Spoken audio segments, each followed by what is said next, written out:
Father Thomas grips the bedsheets, his lips move but no sound comes out, he looks terrified. Down the hallway, Sister Grace walks quietly. Her white uniform glows under the fluorescent lights. She carries a small tray with medicine and water. She has done this walk 1,000 times, but tonight feels different. Tonight, something is about to change everything. But this isn't where our story begins. Before we continue, kindly subscribe to our channel, like this video, and share in the comments where in the world you're watching from. We'd love to see how far this story travels. Now sit back, grab some popcorn, and prepare yourself, because what you're about to hear might just challenge everything you thought you knew about people. And if you're ready, let's begin. Sacred Heart Clergy Retirement Home in Enugu is crowded. Cars fill the parking lot. People in black clothes walk through the gates with sad faces. Father Thomas is dying. Everyone knows it. Everyone has come to say goodbye. Inside the main hall, Cardinal Obi stands with his hands folded. His red cap sits perfectly on his head. Bishop Nnamdi whispers something in his ear. "How long does he have?" Bishop Nnamdi asks. Cardinal Obi shakes his head. "Days, maybe hours. The doctors say his heart is giving up." "The whole nation will mourn," another priest says. "Father Thomas built 12 churches, he fed thousands, he's a living saint." A living saint. That's what they call him, that's what everyone believes. Young priests stand in corners wiping their eyes, nuns pray in the chapel. Outside, journalists wait with cameras ready to announce his death to the world. Mother Superior Agnes walks through the crowd. Her face is calm, but her eyes are sharp, she sees everything. She spots Sister Grace standing near the back. "Sister Grace," Mother Superior Agnes calls out. Sister Grace turns, she's young, maybe 30. Her face is kind, but there's something sad in her eyes, something old. "Yes, Mother Superior." "You'll take the night shift again. Father Thomas asked for you specifically." Sister Grace nods slowly. "He's asked for me every night this week." "Then you must be doing something right," Mother Superior says, but her voice has a warning in it. "Remember, sister, you're there to pray with him, nothing more." Sister Grace feels the words like a stone in her stomach. "Yes, Mother Superior." The visitors finally leave. One by one they say their goodbyes. Cardinal Obi leans over Father Thomas. "Would you like to receive last rites now, Father? I can perform them myself." Father Thomas turns his head away. "No. Father, please, your soul." "I said no." Father Thomas's voice is weak but firm. Cardinal Obi straightens up, his jaw tightens. This is the 5th time Father Thomas has refused. It makes no sense. What priest refuses last rites? "As you wish," Cardinal Obi says coldly. He leaves the room. Bishop Nnamdi tries next, then Father Okoro, then 3 other priests. Father Thomas refuses them all. By 9 p.m., the room is empty except for one nurse who checks his vitals and leaves. The compound grows quiet, the visitors are gone, the journalists have left for the night. Only the night staff remains. Sister Grace enters the room. She moves quietly, not wanting to disturb him if he's sleeping. But Father Thomas is awake. His eyes follow her as she sets down the tray. "Sister Grace," he whispers. "I'm here, Father." She comes closer. "Do you need water?" He doesn't answer, he just stares at her. In the dim light, his eyes look wet. "Are you in pain?" she asks gently. "Yes," he says, "but not the kind you're thinking." Sister Grace sits in the chair beside his bed. She's used to this. Dying people often want to talk. They get lonely, they get scared. "Do you want me to pray with you?" "No." Father Thomas tries to sit up, but his body won't cooperate. I need to tell you something." "You should rest, Father." "I can't rest," his voice breaks. "I haven't rested in 60 years. Sister Grace leans forward. Something in his tone frightens her. Father Thomas reaches out, his hand is shaking. She takes it and his grip is surprisingly strong. "I'm not the man they think I am." The words hang in the air. Sister Grace's heart starts beating faster. "Father, you're confused, you need to." "I'm not confused." His voice is sharp now, desperate. "I know exactly what I did. I've known every single day of my life." The machines beep steadily. Outside, a dog barks in the distance. "What are you saying?" Sister Grace whispers. Father Thomas closes his eyes. A single tear rolls down his wrinkled cheek. In 1963, I was 25 years old. I had just become a priest. I was assigned to a village church near Nsukka. Sister Grace wants to pull her hand away, but she can't. She's frozen. There was a woman, a schoolteacher. Her name was Elizabeth. The name comes out like a confession, like a prayer, like a curse. She was beautiful, kind, she made me laugh. I told myself it was innocent, just friendship, but it wasn't. Sister Grace's mouth goes dry. We had an affair, Father Thomas says. The words sound like they're cutting his throat. For 6 months, I told her I loved her. I told her we would figure it out together. I told her God would understand. He opens his eyes and looks directly at Sister Grace. She got pregnant. The room seems to tilt. Sister Grace feels dizzy. When she told me, I panicked. I was a priest. I had a future. I had respect. I couldn't throw it all away. What did you do? Sister Grace's voice is barely audible. I denied it. Father Thomas's face twists with pain. I told her she was lying. I told her she was trying to destroy a man of God. I told the bishop she was unstable, that she was obsessed with me. Sister Grace feels sick. The church believed me, of course they did. I was the priest. She was just a village girl. They transferred her out of the village. I never saw her again. And the babies? I don't know. Father Thomas's voice cracks completely now. I never asked. I never looked back. I built my life, my reputation, my churches, all of it on that lie, all of it on her suffering. He starts to sob, this old man, this famous priest, this living saint, crying like a child. Every night I see her face. Every night I hear a baby crying. For 60 years I've heard it, 60 years. Sister Grace doesn't know what to say. What can anyone say to this? I must find them, Father Thomas gasps. Before I die, I must know if they're alive. I must tell them I'm sorry. I must tell them I was a coward. He pulls her closer with surprising strength. Will you help me, please? You're the only one I can trust. Will you help me find them? Sister Grace looks into his desperate eyes. She thinks about her vows. She thinks about the church. She thinks about Mother Superior's warning.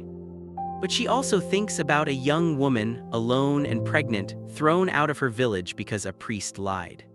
I don't know if I can. Please, Father Thomas begs. It's my last wish, my only wish. Find Elizabeth, find my child, tell them the truth. Before Sister Grace can answer, footsteps echo in the hallway. She quickly pulls her hand away and stands up. The door opens, it's Mother Superior Agnes. She looks at Sister Grace, then at Father Thomas, then back at Sister Grace. Is everything all right here? Sister Grace's heart pounds. Yes, Mother Superior. Father Thomas was just restless. Mother Superior Agnes steps into the room. Her eyes are suspicious. Father Thomas, you should sleep. Sister Grace, a word outside. Sister Grace follows her into the hallway. Her legs feel weak. Mother Superior closes the door behind them and speaks in a low, hard voice. What did he say to you? Nothing, Mother Superior. He was just. Don't lie to me, child. I saw your face. Sister Grace swallows. He's dying. He's saying many things, confused things. Mother Superior Agnes stares at her for a long moment. Whatever he said in there, you will forget it. Do you understand? Father Thomas is delirious. The medication makes people say strange things. But what if? There is no what if. Mother Superior's voice is like iron. That man has devoted his entire life to God. He has saved souls. He has built the church. Whatever demons are haunting him now are between him and God. Sister Grace nods slowly, but her mind is racing. Mother Superior softens slightly. I know you have a good heart, Sister Grace. That's why I'm warning you. Some secrets are not meant to be dug up. Some truths cause more harm than good. She walks away, her footsteps echoing down the empty hallway. Sister Grace stands alone in the corridor. The fluorescent lights buzz above her head. She looks back at Father Thomas's door. Inside that room is a dying man with a terrible secret. A secret that could destroy everything. A secret that could save someone. Sister Grace cannot sleep. She sits on her narrow bed staring at the wall. She keeps hearing Father Thomas's voice. I see her face every night. I hear a baby crying. She keeps seeing his desperate eyes. Find them, tell them I'm sorry. She gets up and kneels by her bed to pray, but the words won't come. Instead, questions come. What happened to Elizabeth? Did she have the baby? Is there really a child out there 60 years old now who never knew their father? And if there is, do they deserve to know the truth? Or would the truth only bring more pain? Sister Grace presses her hands together harder. She asks God for guidance. But all she hears is silence. And in that silence, a decision begins to form. Sister Grace returns to Father Thomas's room just after sunrise. She's made up her mind. She enters quietly. Father Thomas is awake, watching the door as if he's been waiting for her. Their eyes meet. She walks to his bedside and whispers, "I'll help you." Father Thomas's eyes fill with tears. "Thank you, thank you." He reaches under his pillow with a shaking hand. He pulls out an old, yellowed envelope. "Take this, everything you need is inside," her last address, a photo, the name I would have given if things had been different. Sister Grace takes the envelope. It feels heavy, like it's full of more than just paper. "Find them," Father Thomas whispers. "Please, I'm running out of time." Sister Grace hides the envelope in her uniform. She looks at the door, then back at him. "I'll try." She leaves the room quickly, before she can change her mind. She doesn't see Mother Superior Agnes standing at the end of the hallway, watching her with cold, knowing eyes. What's inside the envelope that Father Thomas gave Sister Grace? Will she really risk everything to find Elizabeth after 60 years? And what will Mother Superior Agnes do when she finds out? Sister Grace locks her door. Her hands shake as she pulls out the envelope.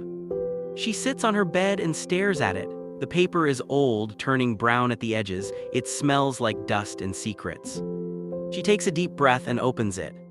Inside, there's a folded piece of paper with an address written in faded ink. Elizabeth Acafer, Ensukka Village, house near the old school. There's also a photograph. Sister Grace holds it up to the light. A young woman stares back at her. She's beautiful. Her smile is bright and genuine. She wears a simple dress and holds a book in her hands. On the back, someone wrote, "Elizabeth, 1963. Sister Grace feels her chest tighten. This woman had no idea what was coming, no idea her whole life was about to fall apart. There's one more thing in the envelope, a pressed flower, dry and fragile, and a small note in Father Thomas's handwriting. "If it's a boy, Michael." Sister Grace closes her eyes. Michael. He gave the child a name. Even though he abandoned them, he gave them a name. A knock on the door makes her jump. "Sister Grace," it's Sister Mercy's voice. "Morning prayers start in 5 minutes." Coming, Sister Grace quickly hides everything under her mattress. But as she stands to leave, one thought burns in her mind. How will she get to Ensukka without anyone knowing? The nuns kneel in rows, their voices rise together in prayer, but Sister Grace's mind is far away. She glances at Mother Superior Agnes, who stands at the front with her eyes closed. What will happen if Mother Superior finds out? Will she really be expelled from the convent? Sister Grace has lived here for almost 10 years. This is her home. These women are her family. But somewhere out there is another family, a family torn apart by a lie. The prayer ends. Mother Superior Agnes opens her eyes and looks directly at Sister Grace. Sister Grace's heart skips.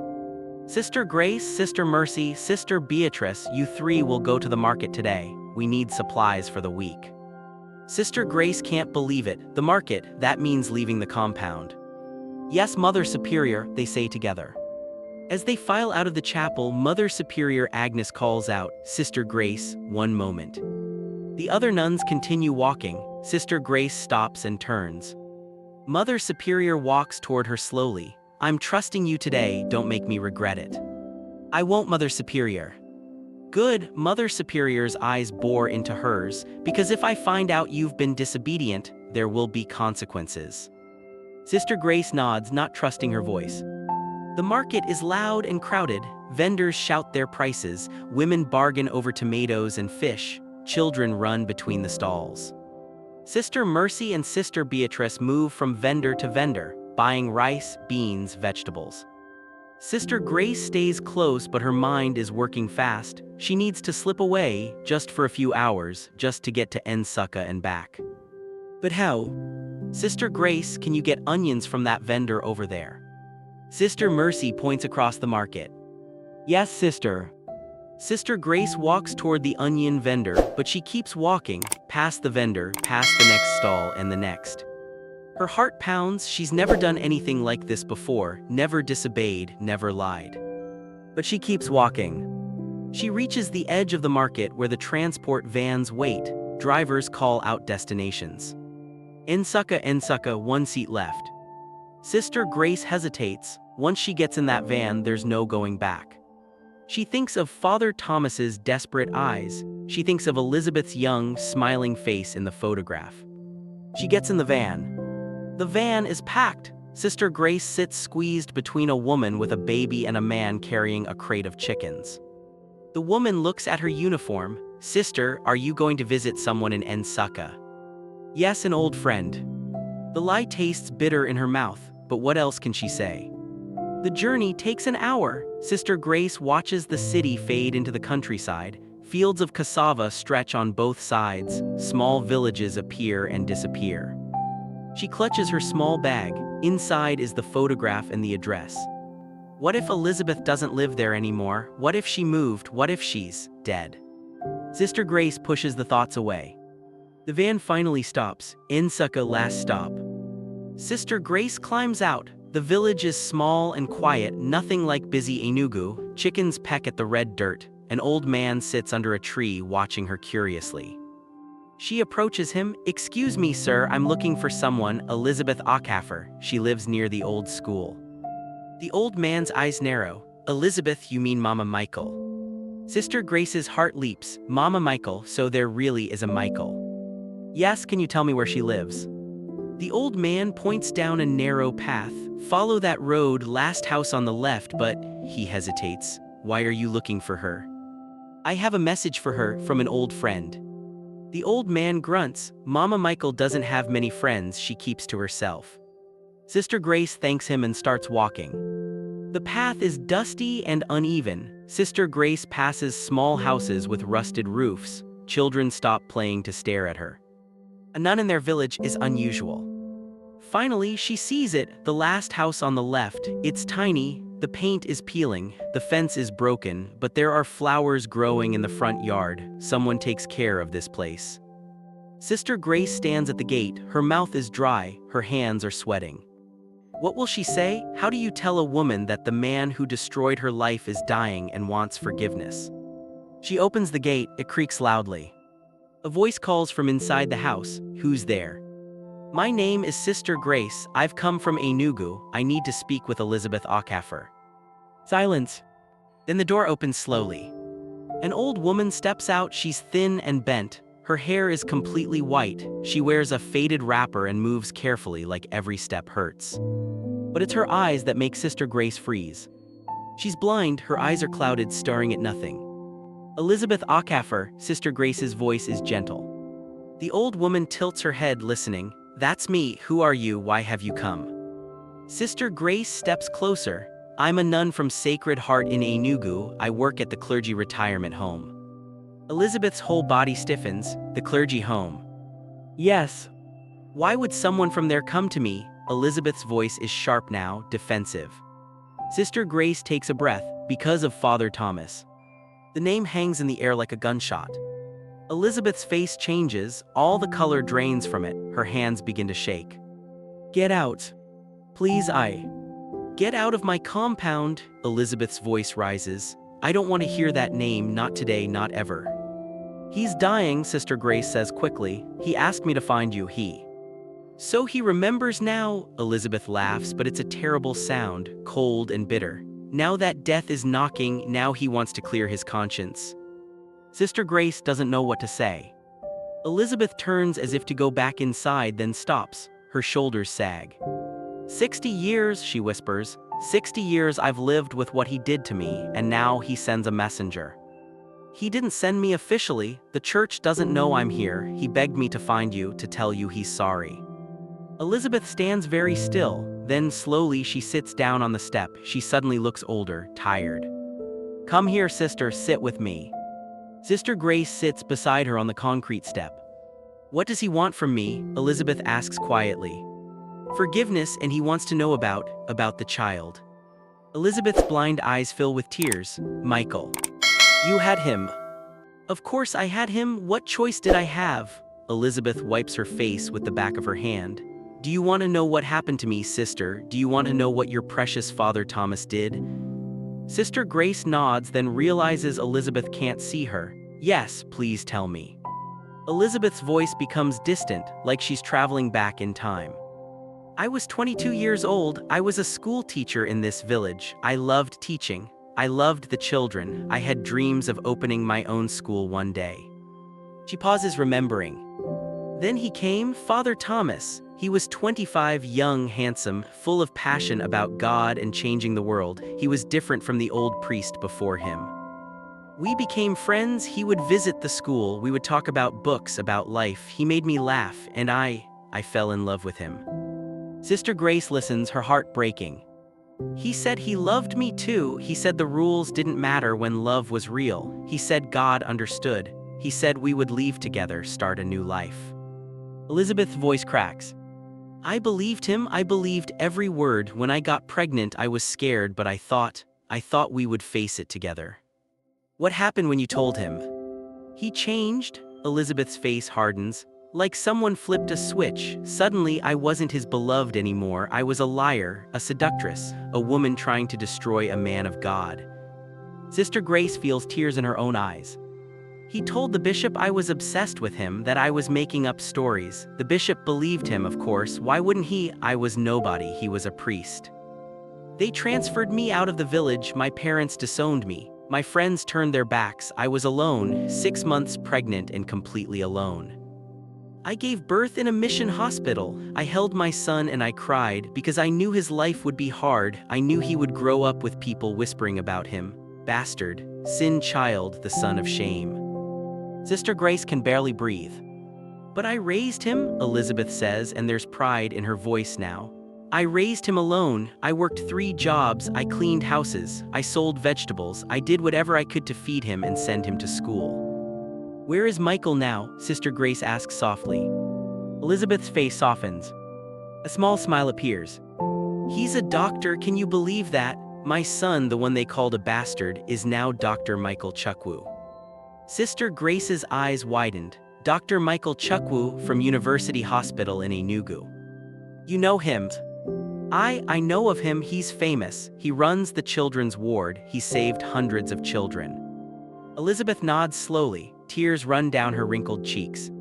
He worked 3 jobs to put himself through medical school. He studied while other boys played. He never complained. He never gave up. And now he takes care of me. He bought me this house. He pays for everything.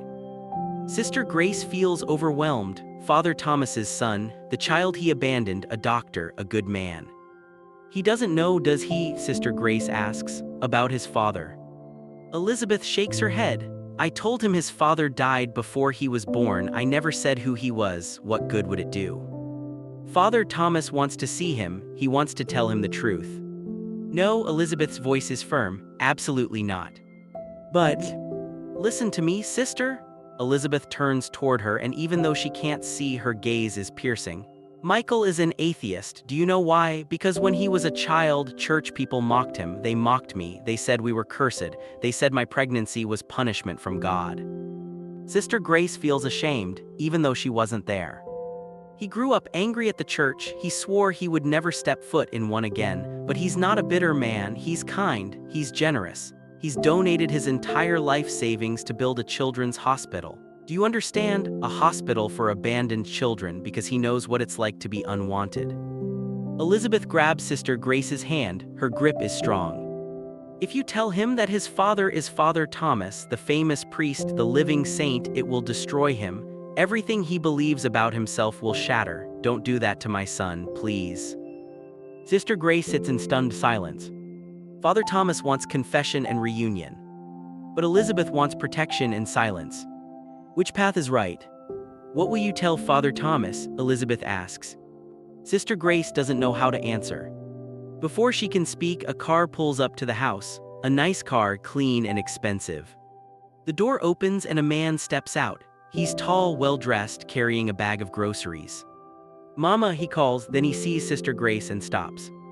Elizabeth's face changes. Michael. Dr. Michael Chukwu stares at the nun sitting with his mother. His eyes are sharp and suspicious. "Mama, who is this? What's going on?" Sister Grace stands up quickly, her heart races. I was just... My son, Elizabeth interrupts. This sister was just asking for directions. She got lost on her way back to Enugu. Michael looks at Sister Grace, then at his mother. He doesn't believe it. "Is that true, sister?" Sister Grace's mouth is dry. She can see Father Thomas in his face, the same eyes, the same jawline. He doesn't know he's standing in front of his father's messenger. Should Sister Grace tell him the truth right now? Or keep Elizabeth's secret? And how will she ever explain to Father Thomas that his son is alive, successful, but can never know who his father really is? Michael stands in front of Sister Grace. His eyes search her face for answers. "Lost?" he asks. His voice is polite but cold. "This village is small, sister. It's very hard to get lost." Sister Grace feels trapped. She looks at Elizabeth, whose face is calm but tense. Yes, I was looking for the main road back to." "The main road is in the opposite direction," Michael says. "This is the end of the village. No one comes here by accident."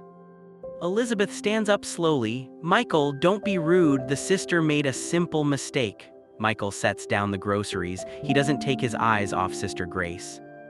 "What's your name, sister?" "Sister Grace." "And which convent are you from?" "Sacred Heart, in Enugu." Something flickers in Michael's eyes when she says Sacred Heart. Recognition? Suspicion? "That's the clergy retirement home, isn't it?" he asks. Sister Grace's heart stops. "Yes, we care for elderly priests, and I know what you do there." Michael's voice is sharp. "I'm a doctor at University Hospital. Sometimes patients come from your facility."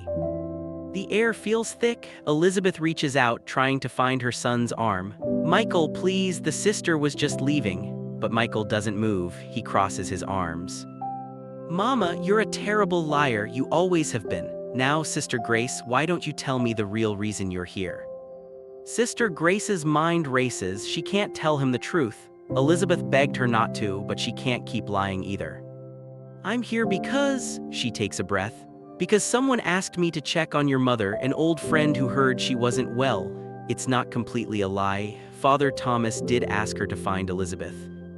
Michael's expression softens just a little. "An old friend? Mama, who?" "It doesn't matter," Elizabeth says quickly. "Tell this friend I'm fine. I don't need visitors. I don't need pity." Sister Grace nods. "I'll tell them I'm sorry to have disturbed you." She turns to leave, but Elizabeth's voice stops her. "Sister Grace?" Sister Grace turns back. Elizabeth's blind eyes seem to look right through her. "Tell your friend. Tell him I survived. Tell him I don't need his guilt. Tell him to die in peace." The words are cold and final. Michael looks confused. "Mama, what friend are you talking about?" "No one, my son, just ghosts from a long time ago." Sister Grace hurries out of the compound. Her hands are shaking, her heart is pounding. Behind her, she hears Michael's voice full of concern. "Mama, what's going on? Why was a nun really here?" She doesn't hear Elizabeth's answer. She's already running down the path. Sister Grace sits in the van, staring out the window. She doesn't see the passing fields. She only sees Elizabeth's face, Michael's suspicious eyes, the little house where a woman raised a son alone for 60 years. What will she tell Father Thomas? The truth, that Elizabeth is alive but refuses to see him, that Michael exists but can never know his father. Or should she lie, tell Father Thomas that she couldn't find them, let him die thinking they disappeared forever? Her phone vibrates. She pulls it out carefully. 3 missed calls, all from Sister Mercy, then a text message. "Where are you? Mother Superior is looking for you. Come back now." Sister Grace closes her eyes. The punishment is coming. She knew it would, but she had to try. The van pulls into Enugu as the sun begins to set. Sister Grace pays the driver and walks quickly towards Sacred Heart. She has to face Mother Superior Agnes, and she has to face Father Thomas, but which one should she face first? Sister Grace enters through the side gate, hopping to avoid attention. She fails. Sister Mercy appears from nowhere, grabbing her arm. "Where were you? We searched the entire market." Mother Superior was furious. "I'm sorry, Don't tell me, save it for Mother Superior. She's waiting for you in her office." Sister Grace's stomach drops. Now. Right now. Sister Mercy walks her to the main building like a prisoner being led to judgment. At Mother Superior Agnes's door, Sister Mercy knocks twice and leaves quickly. She doesn't want to be there for what comes next. Enter Mother Superior's voice calls from inside. Sister Grace opens the door. Mother Superior Agnes sits behind her desk. Her face is calm, but her eyes are like ice. Close the door, Sister Grace. Sister Grace obeys. She stands in the middle of the room, hands folded. Where were you today? No point in lying now. I went to Nsukka. Mother Superior's jaw tightens. Nsukka, and what exactly were you doing in Nsukka? I was looking for someone. For Father Thomas, you mean looking for his mistake? Sister Grace says nothing. Mother Superior stands up. She walks around the desk, her footsteps slow and deliberate. I warned you, Sister Grace. I told you to let this go, but you disobeyed me. You left your duties. You lied to your sisters. You snuck away like a thief. I had to. Father Thomas is dying with this guilt. Father Thomas is dying, period. Mother Superior's voice rises. And his guilt is between him and God, not you, not some village woman, not anyone. But what about the woman he hurt? What about his son? What about them? Mother Superior's eyes flash. You think bringing this secret into the light will help anyone? You think this woman wants the world to know she had an affair with a priest? You think the son wants to learn his entire life is built on a lie? Sister Grace feels tears building. They deserve the truth. The truth, Mother Superior laughs bitterly. The truth will destroy Father Thomas's legacy. It will shame the church. It will hurt innocent people. For what? So one old man can feel better before he dies. So he can ask for forgiveness. Then he should ask God. Mother Superior's voice echoes in the small room. Don't drag everyone else into his sin. Silence falls between them. Mother Superior goes back to her desk. She sits down heavily. Did you find her? Sister Grace hesitates, then nods. And she's alive. She's old, blind. She lives in a small house. The child. A son, Michael. He's a doctor at University Hospital. Mother Superior's eyes widen slightly. Dr. Michael Chukwu. Sister Grace nods. Mother Superior puts her hand over her mouth. For a moment, she looks genuinely shocked. The one building the children's hospital. The one who treats poor children for free. Yes, Mother Superior leans back in her chair. She's quiet for a long time. Finally, she speaks. Does he know? No, his mother never told him. She told him his father died before he was born. Good. Good, Sister Grace can't believe it. How is that good? Because some secrets protect people, Sister Grace. That woman protected her son from shame. She protected him from bitterness. She let him become a good man despite his father's sins. Mother Superior stands again. You will not tell Father Thomas where they are. You will not tell Dr. Chukwu who his father is. You will let this secret die with Father Thomas. Do you understand? But Father Thomas begged me. I don't care what he begged. Mother Superior's voice is hard. I care about this institution. I care about the faith of thousands of people who believe Father Thomas is a saint. I care about Dr. Chukwu, who doesn't deserve to have his life destroyed. She points at Sister Grace. You have done enough damage. You will go to your room, you will pray, and tomorrow you will tell Father Thomas that you couldn't find them, that they're gone, that he must make peace with God alone. I can't lie to a dying man. You can and you will, because if you don't, Mother Superior's eyes narrow, I will remove you from this convent. I will make sure you never work in any Catholic institution again. Do I make myself clear? Sister Grace feels the weight of the threat. This is her home, her life, everything she knows. But she also sees Elizabeth's face, Father Thomas's desperate eyes, Michael, who doesn't know his real story. Yes, Mother Superior, she whispers. Good, now go. Sister Grace turns to leave. Sister Grace, she stops at the door. I'm not the villain here, Mother Superior says quietly. I'm trying to protect everyone, including you. Sister Grace doesn't respond. She leaves the office and closes the door. Sister Grace stands in the dark hallway. Father Thomas's room is just ahead. She knows he's waiting for her. He's been waiting all day for news. What should she do? Tell him the truth and risk everything Mother Superior threatened, or lie to a dying man and let him take his guilt to the grave? She takes a step toward his room, then stops. Her phone vibrates, a text from an unknown number. Sister Grace, this is Dr. Michael Chukwu. I got your number from the hospital directory. We need to talk. My mother won't tell me what's going on, but I know something is wrong. Please call me.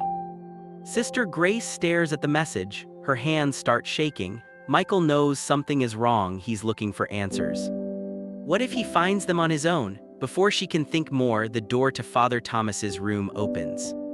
Father Thomas stands there leaning on a walker. His face is pale and weak, but his eyes are bright with hope. Sister Grace, did you find her? Did you find my Elizabeth?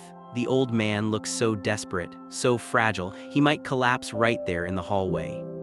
Sister Grace opens her mouth. She doesn't know what will come out, the truth or the lie Mother Superior ordered. Father, Sister Grace rushes forward, catching him before he falls. Please, he whispers, tell me. I've been waiting all day. I can't sleep. I can't eat. Just tell me. His whole body is shaking. He looks like he might die right there in her arms. Sister Grace helps him back to bed. He grabs her hand with surprising strength. Did you find them? Sister Grace looks into his eyes. This man who sinned, who lied, who destroyed a young woman's life, who abandoned his own child.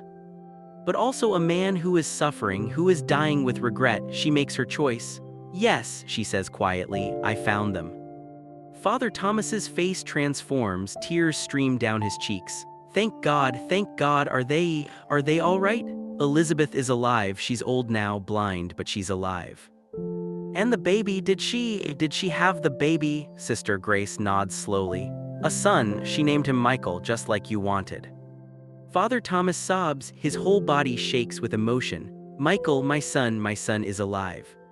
He's a doctor, Father Thomas, a good man. He takes care of his mother, he helps children, he's everything you hoped he would be. Father Thomas can barely breathe through his tears. I want to see them, please bring them here. I want to apologize, I want to tell them. Elizabeth doesn't want to see you, Sister Grace says gently. The joy on Father Thomas's face dies. What? She said to tell you she survived. She doesn't need your guilt. She wants you to die in peace. Father Thomas looks like he's been struck. No, she has to let me apologize. I need to.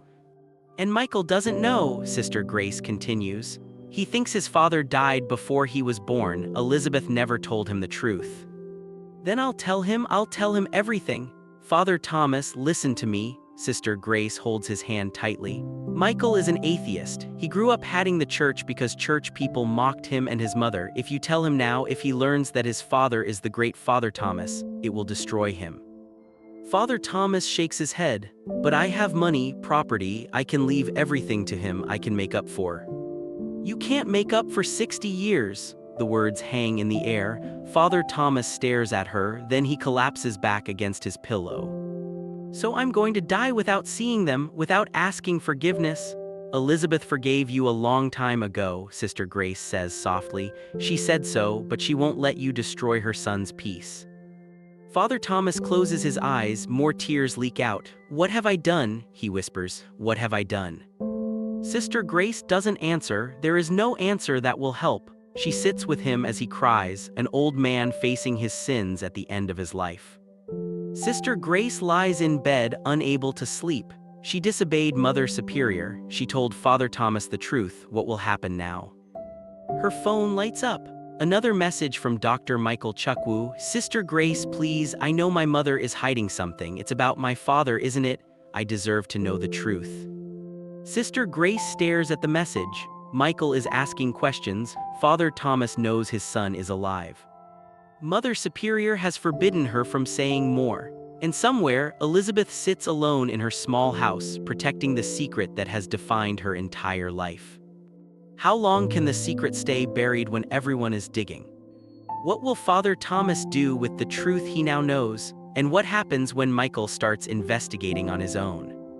If you enjoyed our stories, please hit that like button. It really helps our channel grow and allows us to bring you more amazing stories. Also, I'm always curious to know where our beautiful family is watching from. Please drop the country where you're watching from in the comments. And if you haven't already, please subscribe to the channel and click the notification bell so you never miss our next story. Trust me, you don't want to miss what's coming next. Share your thoughts in the comments below. I read every single one and try to respond to as many as I can.